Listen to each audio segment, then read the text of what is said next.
প্রায় নিশ্চিতই দিবারাত্রির ম্যাচ, তাই তাসকিন আহমেদ অথবা শফিউল ইসলামের একজনের দলে ঢোকার সম্ভাবনা প্রায় নিশ্চিত। তবে প্রধান নির্বাচক মিনহাজুল আবেদিন নান্নু বলছেন, অজিদের বিপক্ষে জয় পেতে হলে 350-র বেশি রান করতে হবে টাইগারদের।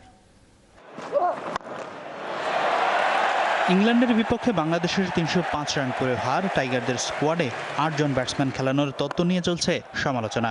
অভাব ছিল একজন বোলারের। অস্ট্রেলিয়ার বিপক্ষে তাই দল নিয়ে ভাবতে হচ্ছে নতুন সমীকরণ। একাদশে আসতে পারে পরিবর্তন। একজন ব্যাটসম্যান কমিয়ে দলে একজন বাড়তি পেসার আসার ইঙ্গিত মিলছে টিম ম্যানেজমেন্টের পক্ষ থেকে।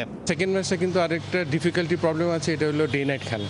তো এখানে কিন্তু আপনি দেখবেন 8টার পরে ওয়েদার অনেক চেঞ্জ হয়ে যায়, অনেক ঠান্ডা থাকে। তো টসটা ভেরি ভাইটাল হবে, যারা আগে ব্যাটিং করবে ওরা অবশ্যই একটা সুবিধা পাবে। ইংল্যান্ডে সবসময় ফাস্ট বোলাররা ডোমিনেট করে, আপনি কাউন্টি ক্রিকেট থেকে শুরু করে দেখবেন সব খেলায় কিন্তু ডোমিনেট করে বোলাররা। সেই সাথে স্লগ ওভারে দ্রুত রান তুলতে না পারার ব্যর্থতাও ভাবাচ্ছে দলকে। অজিদের বিপক্ষে জিততে তাই আরও ভালো ব্যাটিং করার তাগিদ দিলেন সাবেক এই অধিনায়ক। উইকেটের যে অবস্থা দেখেছি, এখানে 350 ঊর্ধ্বে রান না করলে ডিফেন্ড করা মুশকিল।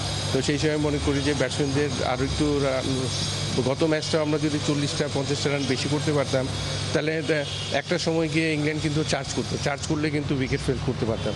তো ওই জায়গায় আমরা কিন্তু উইকেট ফেলাতে পারিনি। তো আমার মনে হয় যে একটা চাপের মধ্যে রাখতে হলে স্কোর বোর্ডে বেশি রান রাখতে হবে এই উইকেটে, এবং আমরা বোলারদেরও অনেক হার্ডওয়ার্ক করতে হবে।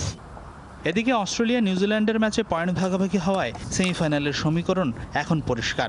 শেষ 2 ম্যাচ জিতলেই শেষ 4-এ যাবে বাংলাদেশ। তবে বৃষ্টি সমীকরণ নয়, ভালো খেলাটাকেই মূল মন্ত্র বলছেন প্রধান নির্বাচক। হাসিনুর রহমান, যমুনা স্পোর্টস, ঢাকা।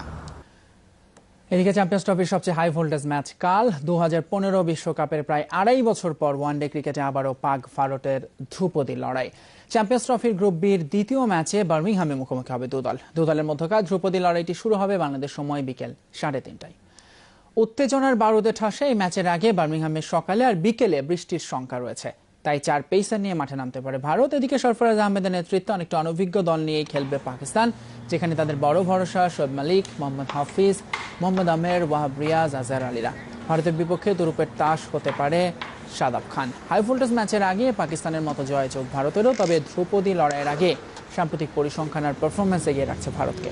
মুখোমুখি লড়াইয়ে শেষ 5 দেখায় 3-2 জয়ের পাল্লা ভারী ভারতের। देखिए होता ये है कि असल में इंडिया पाकिस्तान का हमेशा मैच जो है পাক ভারত ম্যাচ মানে অন্যরকম এক রোমাঞ্চ আর এই উত্তেজনা থাকবেই। তবে আমাদের ক্রিকেটাররা এ নিয়ে ভাবছে না, সব পরিকল্পনা তাদের সামনে ম্যাচকে ঘিরে।